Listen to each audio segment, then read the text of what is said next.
Welcome back to the channel. It's your boy King Philip, and let's talk about Captain America: Brave New World. Yeah, I ain't gonna hold y'all too long, man. I ain't got too much to say on this movie. It was okay. I'm scared to call it good. But we'll talk about it anyway.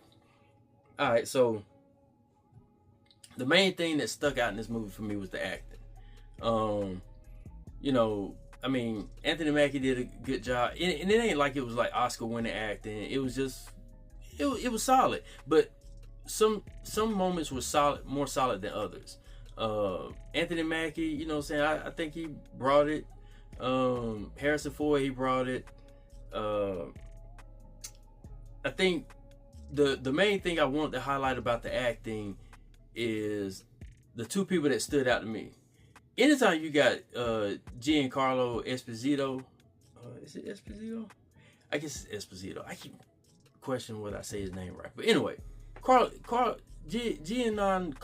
Esposito, whatever, how you say his name, sorry I'm butchering it, if you see this video. But love this character. I was kind of wondering if he was going to be able to be the militant assassin type, like be able to pull that off in the movie, because he's an older actor. And he don't really give me that feel like he pause. Mm-hmm. You know what I'm saying? Like he, I don't know, athletic. I don't know, whatever kind of movement you need to be an assassin. Like, it don't hit me like that. But then I remember there's a show he has where he plays like a former hitman or some stuff. So maybe that's where some of that action comes from with him. But love this character, love his moments, man. The moment when he popped up on Falcon and tried to assassinate him, that was a nice moment. That for this movie to be something that they tried to mirror into to mirror off of the Captain America Winter Soldier movie, that scene was probably about the closest. And it reminded me of when Bucky showed up and was trying to unalive Captain America and Black Widow and Sam, I think, at that point in the movie. I can't remember. But anyway, love Esposito's character in the movie. He was pretty good. I mean, he wasn't in it long, but he was good in his limited portions of the movie. I think the person who really was the favorite, in my opinion, and seemingly the favorite when I was checking out Emergency Awesome Stuff a little while ago, just to get some info on some movie insight stuff on what was missing and taken out, because I don't really like looking at stuff before I give my thoughts first. But yeah, it seemed like everybody liked Isaiah Bradley, played by Carl Lumbly. Love this character. Remind me of an old school black guy, like that's just done been through stuff, ain't playing the radio with nobody, he don't trust them, don't trust government, you know what I'm saying, like old school fool, what they used to call him. I think so. But yeah, he was the best thing out of the whole movie, in my opinion, man. Just the way, just seeing how he just found that spot for that emotion to fit, so to make you feel like he's really been through rigorous testing as a human. You know what I'm saying? Like, yeah, he was the best part of the movie, in my opinion. The CGI for the Hulk was pretty good. I thought it was gonna be janky at first. It was actually alright, and I ain't seen nobody else takes on it to see if they saw something that I didn't, but it was okay. Good to see Betty Ross back. I guess that's Asian or whatever. Look like Lil Tyler got a lot of lip injections or something going on. I don't know. No hate, no shade. Just what I noticed, but because Lil Tyler was a little cutie, you know what I'm saying? Maybe they were like, man, you looking at Lil Tyler like that? Man, Lil Tyler look good, dog. Anyway, but yeah, good to see her back. Good to see Bucky back. I think I like how they brought him back.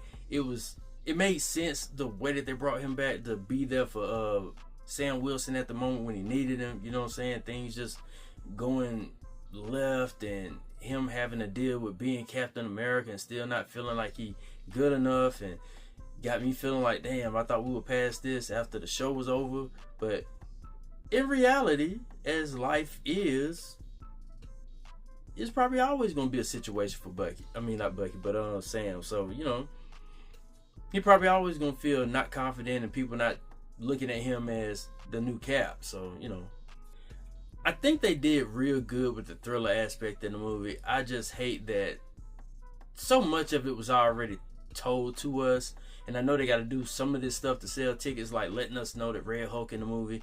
You gotta let us know, like, oh man, Red Hulk coming. Tell you the truth, Marvel is such a bad place that it seemed like Red Hulk didn't even really get folks interested in the movie.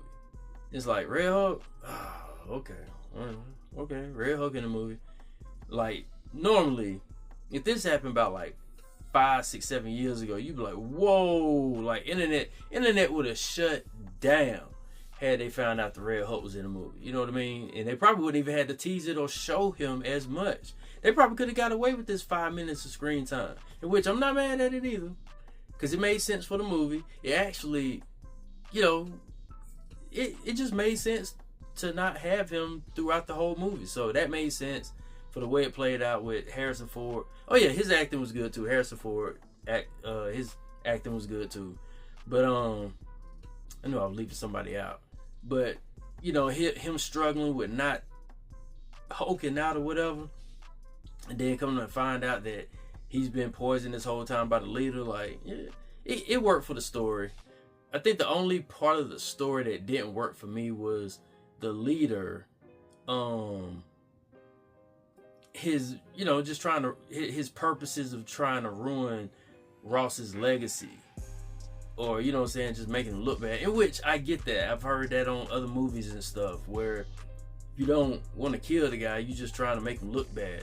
It just didn't feel real in this movie, I guess. It felt a little weak.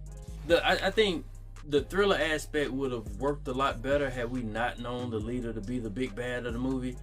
Because once he kind of, or to even know it was him, like, I like how they had him in the shadows talking like, let's be grown adults here, like the guy from the Deep Throat. Pause. Mm-hmm. You know what I'm saying? Conspiracy or whatever the hell. Like meeting in the vacant or the desolate parking deck to drop off info.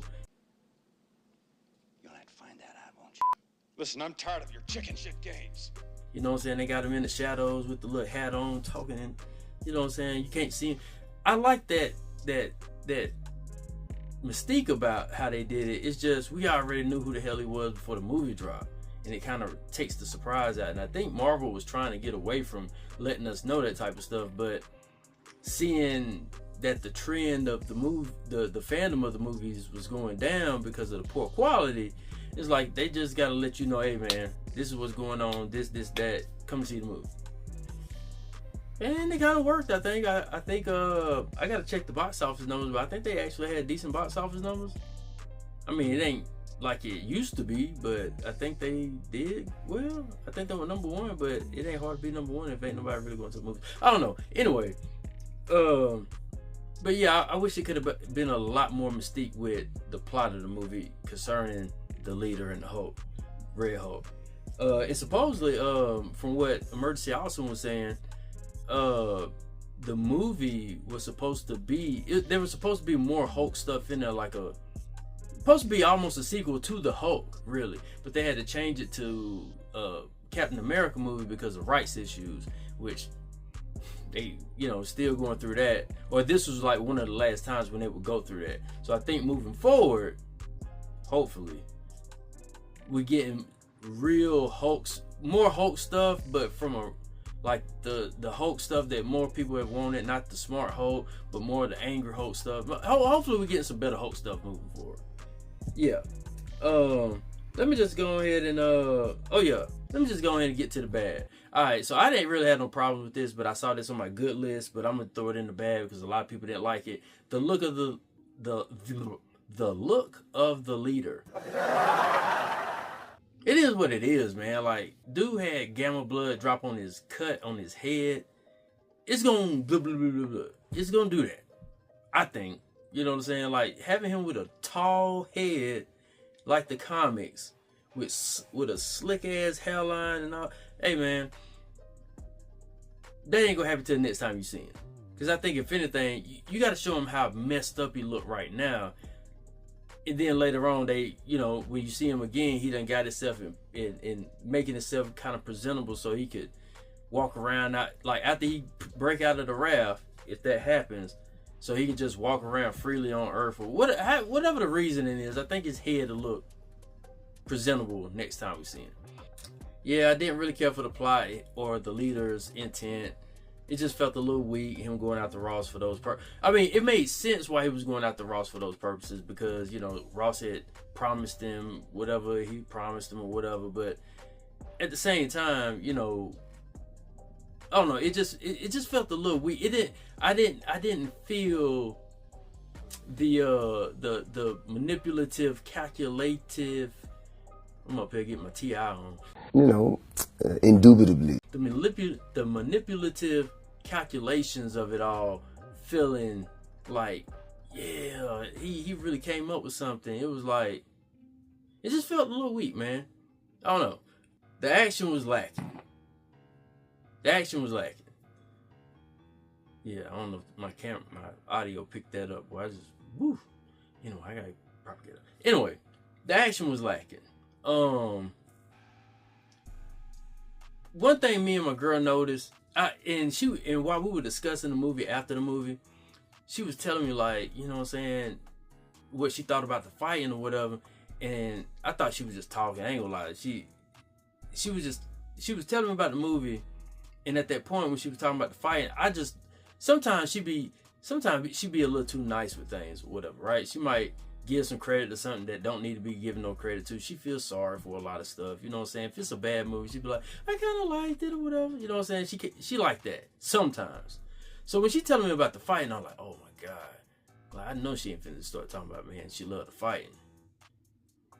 She said something that it went over my head, but then I was like, oh yeah. That's exactly what I was thinking. In which the fighting at the beginning of the movie was trash. Like, hey man, the way that they started off with them fight scenes or whatever, man, and it was meant to mirror Captain America Winter Soldier, when he jumped on the boat and was whooping everybody's butt at the beginning of the movie.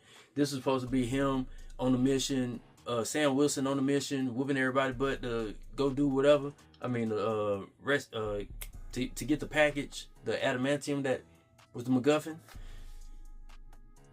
Some of those fight moves seemed so choreographed. Like it seemed like a lazy ass day for them, man. Like they probably woke up 6 a.m. ain't had no breakfast. They didn't feel like really working on the movie no more. Maybe this was a reshoot or something. I don't know, but it was some lazy fighting at the beginning of the movie. But like my girl said, and what she called that, she referred to that as like some Power Ranger stuff. Yeah, it looked like Power Ranger stuff, but at the same time, though, like she said, it gradually got better as the movie went on, and I have to agree. As the movie went on, with each fight scene, every fight scene got better. Now, that don't mean it was just, oh my God, did you see that? Like, some of the stuff I've seen on the Daredevil preview for Born Again, it wasn't nothing like that. Hell, it wasn't nothing like the Marvels. But at the same time, it got better. It didn't look so scripted and choreographed. But that was one thing I noticed about the movie. And also, the action in the movie, the big action in the movie was Sam Wilson and Torres, the guy who played the new Falcon, who was annoying in my opinion. He was a little over the top. Them fighting jets. Like, I think that was the biggest. Like, it had some nice action moments. Like, Esposito, when he snuck up on Sam and tried to unalive him, that was a good scene. The little Black Widow chick, she was a little too small to be doing what she was doing, but that scene was alright. But the big action scene of the movie was supposed to be Sam Wilson and Torres flying through the air, taking out the fighters so they didn't start a world war. Which it was good. It was a good scene. But it wasn't worth the price of admission, in my opinion. Like, if that's what we went there for, that's what I'm saying. The movie wasn't bad. It was just okay. Like, because, I mean, supposedly the big fight scene is supposed to be between Red Hulk and Sam Wilson, in which that was part of my biggest problem. And I was sitting there on the edge of my seat, just wondering how that was gonna go. Hold on, let me check the rest of my list to make sure, because I'm ready to talk about that. Yeah, let's talk about that. So, as I stated in my reaction to the trailer, I really have a real problem with Sam Wilson as Captain America. It's not because I don't care for a black Captain America and all that type of stuff or whatever, in which I do have a problem with redoing characters like that. It's like, man, you don't always have to switch the race or switch the gender of characters all the time just to give somebody a look. Man, just highlight a new character. You know what I'm saying? Just let Falcon be the greatest at being the Falcon as he can be. You know what I'm saying? I always thought that was a weak point about turning him into Captain America. However, he Captain America. What I'm gonna do about it, right? But but we gotta operate with different type of sets and rules or whatever, right? Which means he ain't got super soldier serum. Okay, they addressed it in the movie. They addressed it in the show.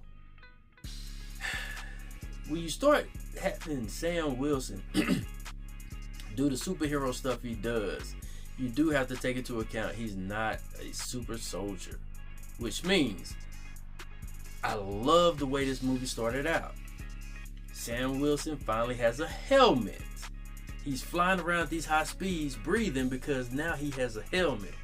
I don't know how he did it before with just goggles on. That don't make no sense, right? But now it makes sense. He got a helmet. Cool. But with all the, well, before I go there, he has the Wakandan suit. He has the Wakandan suit to protect him, right? Cool. But toward the end of the movie, when he finally gets in the fight with the Red Hulk, when he needs the Wakandan suit, he ain't got the Wakandan suit on. And it just made me think about something else. Yeah, Bucky getting stabbed with the axe by Esposito character, the Viper guy. Like it was a lot of stuff in here that they tried to quickly explain away, Sam having on the Kevlar suit, that's why he didn't get that much damage from the axe. A lot of stuff made sense, but like I said, when Sam went to go fight the Red Hulk, right? Or really just to go try to get Thunderbolt Ross to calm down or whatever, right? He puts back on the old suit. You might ask, what's the problem with the old suit? The old suit ain't got no Wakandan technology to protect him. It's just a suit. You know what I'm saying? Like, it's a tactical suit. Like, it's a suit. It ain't got no protection, bro. And then he ain't even got the mask and helmet on no more. So you went up to fight probably the strongest dude on Earth at this point, besides the Hulk and whoever else. I guess maybe the Sentry, who ain't enter into the MCU yet because the Thunderbolts ain't dropped. Oh yeah, I forgot about that. That might be a good Marvel movie too, but I think it's gonna be a little lacking. But I think Fantastic Four and Daredevil Born Again will be the ones. But anyway, you go to fight him, bro. You got on the regular suit and still trying to do extraordinary things, in which every bit of that scene played like it could have been okay, right? You know what I'm saying? I mean, from the time the Red Hulk takes Bucky up through the White House and blow up the White House, you know what I'm saying? He's covered in the wings of the Wakandan technology on his wings, which is cool. But as he's flying away from the Hulk and getting away, I'm like, okay, they make, you know what I'm saying? They're using everything that Sam has available to him to have him away from the Hulk, so we ain't got to deal with the fact that he gonna have to stand toe to toe with the Hulk. But when the Red Hulk catches up with him and rips off his wings, at that point, bro, you over. It's done. It's done. You're not stopping nothing. Which, hey man, I mean, everything was okay up until this point right here. And I know, and see, this is the problem with having Sam Wilson in these type of situations, where everything seemed like it was okay up until I'm trying to think. I think he might have punched Sam Wilson when they went to like that scene with the with the rose blooms or whatever that is on the trees or whatever the area that was supposed to calm him down. I think he might have punched Sam, and he kind of hit the concrete without most of his armor to protect him. I don't know, but the scene that got me was the last part where he kind of like knocked Red Hulk back with that Wakanda technology. It blew Sam back, right? Sam ain't got no helmet. All he got is goggles and that regular suit. And he gets buried under debris. How did he survive that? How is he okay? How did he get back up to say, hey, I'm sorry, Hulk, you need to chill? Like, it don't make sense. It don't make sense, man. And if they're going to keep on using Sam Wilson, bro, they're going to have a problem. In these situations, like, I don't know. This movie just felt like, all right, we said we were starting on this movie. We needed to tell a story and set up some other stuff. This is why we got it. But that, dealing with Sam Wilson, man, you're going to keep running into problems, I believe, man, with making it believable and having him not look like he just surviving miraculously all the time. I don't know. But anyway, and then lastly, the end credit scene. Thankfully, I watched Mercy Awesome because, like I said, I don't like to watch other stuff before I get out my ideas. And so it let me know, like, or actually, I read something before that. But supposedly, the end credit scene I'm thinking about, it was supposed to be meaning like once the other heroes from the other world the other worlds are coming in, you know, through the dang, I can't even think of the situation that the occurrences that happen where, you know, they having to go kill another world because they were about to collide. Anyway, supposedly that wasn't supposed to lead into like Doomsday or nothing like that. Supposedly, the original intent for that extra credit scene, is it extra credit? End credit scene was supposed to be introducing the Illuminati again or whatever. So I don't know I forgot how they said that was supposed to work, but I don't know. But anyway, the movie was alright, bro. I said all that to say the movie was alright. I took a survey at the end and they were asking questions about how did you like the movie and stuff like that. And the one question that really had me stuck was asking if you were to refer this movie to somebody, would you tell them to go to the movies or wait for it on streaming? But they didn't have no in between, you know what I'm saying, on what you could tell them. Because in my head I'm thinking like, damn, when I go back to work, I got my homeboy at work and I'm gonna tell him about the movie, but I don't know if I should tell him if it's that good or not. You know what I'm saying? I probably tell, you know what I'm saying, because I don't want to tell nobody not to go to the movies. I want to support the movies. I believe in going to the theaters. You know what I'm saying? Like, I like going to see a movie at the theater. There's something about going to see a movie at the theater. Not all movies, but some movies, especially big action blockbuster movies or whatever, right? But I just couldn't sit here and tell you to go to the movies to see this, bro. Because, I mean, like I told my friend at work, like, you can go see this, but I'll probably wait for streaming. Like, it ain't that big of a deal. It's not. But yeah, if you saw the movie, what did you think? Let me know and tell me in the comments. Peace.